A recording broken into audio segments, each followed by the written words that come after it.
Hello beautiful people, I'm back here again with another practical video on how you can get your Scuml certificate online.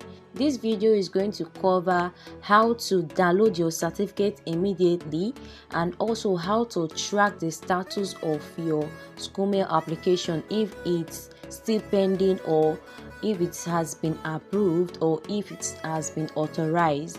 Okay, and also many other things I'll be explaining that I haven't explained on the first video. I won't be saying much on this video so it doesn't exceed the numbers of minutes, or it doesn't, so that it's not going to be very long. So I'm going to drop the important informations, and there are also many more information that you need to know, but please, I will advise that you go back to the first Scuml video that I have posted on my channel. Also watch it and watch it together with this so that you will not be left behind on some information.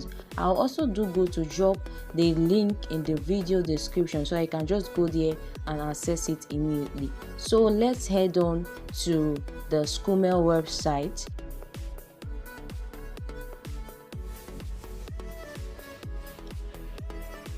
Okay, so this is the updated Scuml website. You can see that there's a disclaimer pop-up that says it has come to the notice of special control units against money laundering that certain individuals and entities are advertising to facilitate. You see that in the video that I did first, I told you that Scuml is free, but the problem is that of getting it on time. If you want something that is quick in this country, you know how it is. So Scuml is totally free. If you can wait for as long as you can wait, if anyhow, like, Scuml is free, you're not paying anything to this website to get your certificate. Okay, so that's just what I want to say. But now let's go over and review the new updates on the website. So if you compare this video and the first Scuml video that I did on my channel, you will see that there is something here which is the verified Scuml certificate and also the Scuml application status. So these are the two updates that you have on the Scuml website. So for this verifying of Scuml certificate, if your client or if the person that did your Scuml application, if you are doubting the integrity or transparency of that certificate, all you just have to do is to click on this verified Scuml certificate, and it's going to request for your SC number. Okay, so once you fix that there, once you input that SC number, your certificate status will just pop up. So you can just feel it doesn't work with your registration number. Okay, it doesn't work with any other CAC IT number. It works with only your Scuml number that begins with SC. So once you fix this here correctly, then you click on search. Okay, so you search with SC or you search with just the Scuml number, it's going to come out. So I am not very close to a Scuml number. I would have searched, or I'm going to do that video on my phone. I'll screen record on my phone, so I'm going to pop it there and then I'll show you what I mean by searching with your Scuml number, and I will see the one that works fine. So another thing here is searching or checking your application status. So if your client, or if you want to check the status of your Scuml application, you just have to come here and then you type in the BN number or the name of the company, or just the BN number or the name of the company. Okay, the status is going to appear right here. Then you click on search. So this is the status of mine, and it's showing pending, which is not supposed to be so. So I don't know why it's showing pending. It's supposed to be showing issued. Okay, so let me take the copied number because we already have our Scuml ready. So I believe that should be a network collabo, like it should be something of network issue because ours has been issued already. Okay, so I'm gonna go back to the dashboard, the main Scuml dashboard. So I'm going to also explain some things that you need to know about your application. So to apply, you click on DNFPPS online registration. This is a prompt, so you click on it. There are so many things you need to also go through in case it's your first time visiting this website. You can read about their vision, you can read about the mission statement, you can read about the functions of Scuml. It's very important you know what you need this certificate for. You don't just dive into it and start registering or making an application. Some of you might need it for bank, is more understandable, but for those that just want to create an account and just go ahead and read all through this website to gain an inner knowledge of the website. So you can also click on the frequently asked questions, which is the FAQs right there, and registration guideline. And this is actually for those who have their Scuml certificate, for you to be filing your new report, because after your certificate has been issued, you need to be telling Scuml body that see that you don't have any transaction and all of that, so you'll be lectured. So that's why it's good for you to go through your sensitization form, which will be issued to you before you download your certificate online, and I'll be showing you that sensitization form. Okay, so for this PEP reporting template, I'll not leave that aside because I don't really know what it is. Then submit report, like I said, that is the submission of report. So after filling with your report template, you go ahead to click on submit report. So that is what we are most interested in. That's what I'm interested in. So that's the template and it just downloaded, but I don't need it. So I'll click on DNFPS online registration, and there is a difference. Okay, look at this, is the difference between the previous video and this current video. That's why you need to also go back to that video, and so that you'll be more familiarized with so many things that I didn't say there or that I'm not going to say here. So this is what it looks like. You have to read through. Don't just read. I have already read mine, so it's left for you to read your own and understand what it's all about. So this is just in a short way, or in a short text, or let me just explain. These are the requirements for your registration. Like for a business name, company, and NGO, you all have different requirements, and you must make sure that your documents are complete. You cannot just upload your certificate and not upload your status report, or you cannot just upload your status report and certificate and not upload your tax identification number, or don't give or issue documents that are not complete. So for a business name, you can just submit your business certificate, which is your status report and CAC document. That's your CAC certificate and your tax identification number. You are not expected to have a MEMAT, so that's for company. Then for a company, you are not expected to also have a constitution. That's for an NGO. So I hope you just get the point. So after reading through all this, you have to click right here.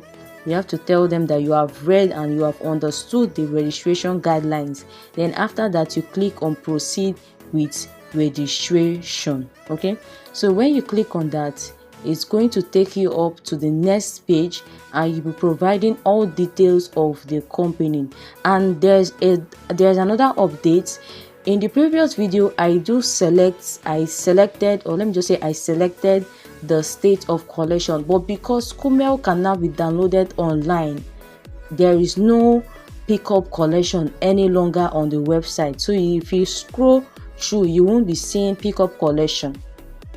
Like, you won't be seeing pickup collection state. So you just have to fill for your category, fill your tax identification number, account number, and all of that. So this category now, let me explain, because I've been getting so many questions that I didn't make a video for NGO registration and company. So for business names like enterprise, like if you're following me on CSC registration, you should know what business names are, and you should know what company and NGO are. So for business name and company, they fall under DNFPPS. Please hear me correctly. This is where you register for a business name and a company. Okay, so you fill the registration here. Is it that a company or a BN? This NEBSA is another body. I don't know what they're into, but I will find out, and maybe if I find out, I will tell you. So this channel is all about exploring and all of that. So when I find out, and if it's important to us, I will let you know. So if you're doing a receipt, company and BN, this is what you choose, DNFBS. So sometimes you might apply and your application will be disapproved, telling you that you chose that is network issue. It's not as if you didn't do it right, so you just have to reapply. Okay, then you fill the business sector. Okay, so you might be checking your business sector and you won't see exactly what your company or what you are into. What you just have to do is to choose something that is related to what you do currently or related to what you do. But if you don't even see anything that is related, please just go ahead to choose supermarket. That is what I meant in the first video.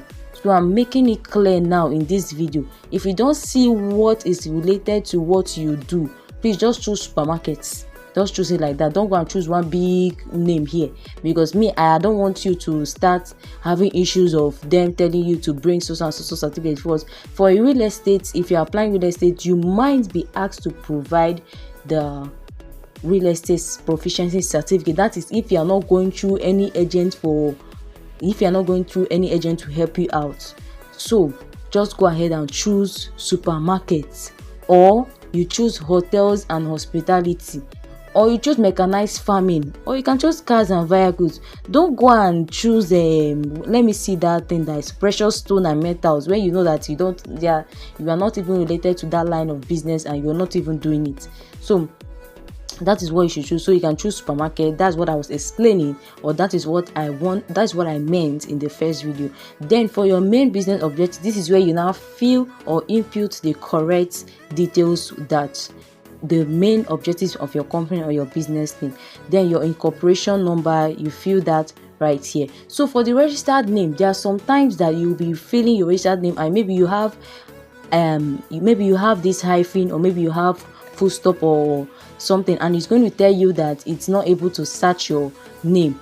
And once you see your ROC number right there, just leave it and proceed, but be sure that your name is correct, so that you don't make mistakes while registering your name. Okay, so for the incorporation date and that, just provide everything. For your bank name, you cannot repeat an account number. So if you have used this account number for a different Scuml, you can't use it again.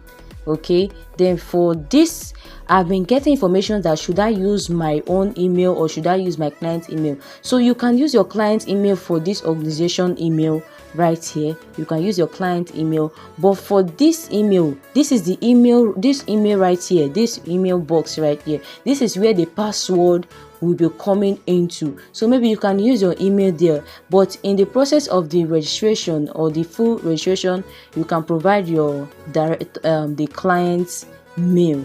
Okay, so you are seeing company director there.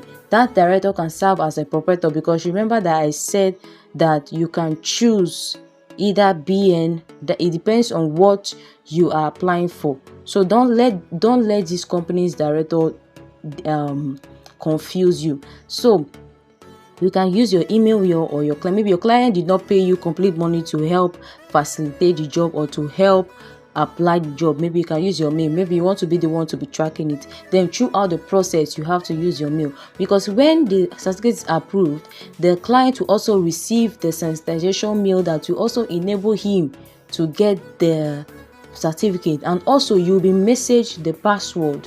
Okay, so you should know what to do in that scenario. Okay, then also fill the password that you can remember. Don't use password that you cannot remember. Then if you are doing an NGO registration, this is what you should choose: NPO. Okay, then you select the registration type, which is of course CAC/IT. Then you have to fill your sector. It's either you are going for clubs and association, or humanitarian or charity, humanitarian/charity organization, or if you are a church, like a church body ministry, you don't have to go and choose club now. Just go ahead and choose your religious and based so every other thing that I have explained, you can just repeat religious, since it's a ministry. If it's also foundation, you can just say foundation based association. This MPO is not even stressful, the most simplest and most easiest. Then you just have to fill other information like I've explained. Then if you move over to the next tab, that's where you will fill details of the trustees. So in this you will see that you should fill people will share. Fill all informations correctly. Fill all informations whatsoever you are seeing, fill them correctly. Don't skip any part. So if you have not watched the first Scuml certificate video, please go and watch it, because I said I will not make this video long. So now I want to show us how to download your certificate online using an already approved application. Then for those persons that have done their certificates since 2023 or from 2023 down, or should I how am I going to say it? Okay, so this Scuml online certificate download started this 2024 early, or let me say early March, May, around that time, of February, something like that. So if you got your Scuml certificate before that month, you are not getting it online except you make an application for it to be uploaded on your dashboard. That's if you still even have your password. You'll see if you don't have your password, there's no way you can access your dashboard. So this is only for new registrations, and it comes with barcode. Okay, it comes with barcode. So you have to make sure that you have your password, save your password, or maybe if you have your certificate already, you can request for password, because it's only with your SC number, that's your Scuml number, that you can use to request for password. You cannot use your email to request for password, and you must have a correct email. Of course, your phone number has to be your phone number is also going to be correct for you to have a reset of password. So let me just quickly log into one of the jobs that I've handled, and I'll just show you from there how to download your certificates.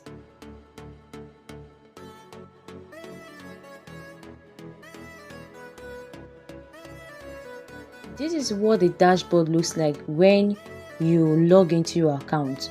Note that after approval, a different mail will be sent to you carrying a letter-based username and a letter-based password, okay, making you have two login details, but the first initial login details will be invalid because you won't be able to use that to log in anymore. So you can file your new report from any of these dashboard, which is here, new report. You can file single report and all of that. So once you go through your sensitization, you'll be able to understand all of this. Okay, so this is the little I can tell you, because I don't want us to be so ignorant that you said you heard it from Opera Choma Glory that we just need to file the new report and then you feel relaxed. No, please, because when I went for my own lecture, we were told that if you don't file your new report and any problem comes up, you won't get any backup, because you were told. Okay, you were told during the lectures. And even in a case where you receive a share money in your account, they say don't go to your bank. Instead, tell Scuml first, then EFCC first, so that they will take it up from there, because there are so many reasons why that money entered your account unknowingly. So they need to trace it. Or if you go and report to bank and blah blah blah, they will hold you. So just clear yourself and read your sensitization form. So on your dashboard, you will be seeing here download e-certificate. So in a case where your certificate is showing you download e-certificate and you check your status on the Scuml website, you'll be seeing issued. But where you're seeing authorized, here will not be showing download e-certificate. Instead, it's going to be showing certificates download pending. It's going to be blue. Okay, so once it moves to issued, you'll be able to download. I mean, this is for recent applications. For me now, if I log in, mine will be showing e-certificate download pending. Okay, it will be showing certificate it will be showing pending. But for all recent jobs, for all recent jobs, you'll be seeing download e-certificate after a while, not immediately. Sometimes it can be immediately, depends on how fast your job was approved and how fast your job was being attended to. So you click on download e-certificates and it's going to direct you to your sensitization PDF. So you are advised to download the PDF, read thoroughly, slowly, understand it, and in short, swallow it and chew it, so that you get all the information that's packed in it. Then you'll be asked to also give you have to give consent. You'll be asked to give consent that you are the one downloading the certificate, and be asked to sign. Okay, you can just fill your name there, because that's what they say. They say write in your full name. So you write in your full name, and once you're done with that, you click on download certificate. So this is the PDF of the sensitization. So you just click on either download, you click on download right here, or you click on print. So you download this, and it's going to download on your, look at it, it's going to download. Okay, so you click on it and it's going to download. Then once you are done reading all of this, you just have to give consent. It says secret to my e-sensitization, blah blah blah. You click right here. If you don't do that, you won't be able to download it. Then you fill the full name, you fill the designation, that is a proprietor, director, chairman, and whatsoever. Then you fill your phone number used for the application, and then for the signature you enter your name. That's the name that you filled for the director. And then once you are done with that and you click on complete sensitization, your certificate will download immediately. Okay, so the new certificate now comes with a barcode. So any certificate you are seeing with a barcode is a new certificate. That doesn't mean that we that did our own last year, that doesn't mean that our certificate is not valid. Our certificate is 100% valid. That is just a new, just like when we had CAC certificate coming out with this seal, and then of recent there is no seal on it any longer. That's just a new update of this Scuml. Okay, so I believe that I've been able to transfer and pass the knowledge and information on how to download your certificate, your Scuml certificate online, and how to also register. And please, I also advise you to visit the first Scuml application practical video, so that I can also get proper knowledge of the feelings and all of that I said. And also in the part of how many trustees should you submit when maybe you have plenty trustees, what Scuml is interested in is just to see one person from that your document. So you don't necessarily need to add everybody, but if you have the time, you can add everybody. Okay, that's if there are 10 trustees, you can add your 10 trustees. If there are 10 directors, or if that's what your client wants, you can add everybody, as far as the informations of these persons you are adding are on the status report and on the document. Scuml doesn't have any problem. And if it's just one person you are submitting, they don't have any problem. What they just want to see is the person there. You're submitting the national ID card, you're submitting the FIRST certificate. But if you don't have the FIRST, sometimes it depends on the person handling the job, they will query the application saying you should upload the FIRS certificate slip. That is the certificate itself, not just the number. Okay, and also your document must be complete, and your document should not be more than 2 MB. If possible, merge your compress your document to 1 MB, because if you upload it to be more than 2 MB or exactly 2 MB, on their own end it's going to be showing document not found, and they will query you telling you that you did not upload any document, meaning that they are not seeing it, but you on your own end you uploaded a document. So that is all I can remember I can say right now. But if there are any questions at all, just drop them in the comment section, and I'm going to attend to all questions and give you answers.